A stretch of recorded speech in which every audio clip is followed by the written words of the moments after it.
Okay, this is WebAssign number 4. Okay, I'm just trying to help you set it up in case you're having trouble setting it up.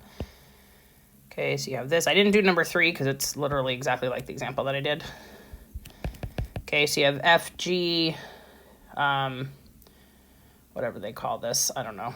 I'd call it FG load, FG boom, that'll be at the center. Okay, that's a 45. And then you have a horizontal tension.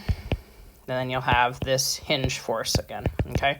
So this is really similar to the one that I did in class, I think, all right? So when you're looking for the angles, right, so if you kind of think of it like that's going to be a 45.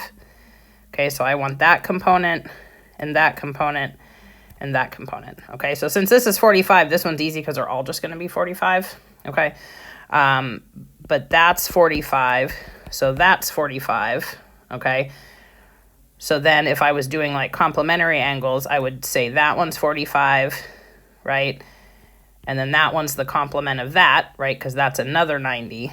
Okay, so then that is also going to be 45. Okay. Yeah, so you kind of have to think about how you're going to rotate it. In this case, it's lucky because they're all 45. Okay.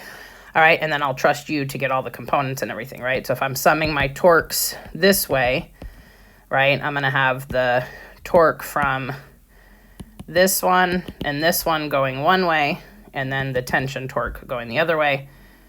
Okay, and then when you get done, you can sum the forces, which is easy because everybody's just in the X and Y. All right.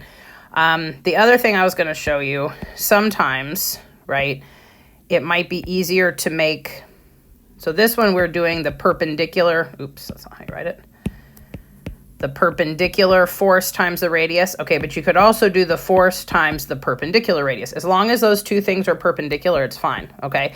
So in some cases, it might be easier to think about splitting the radius, okay?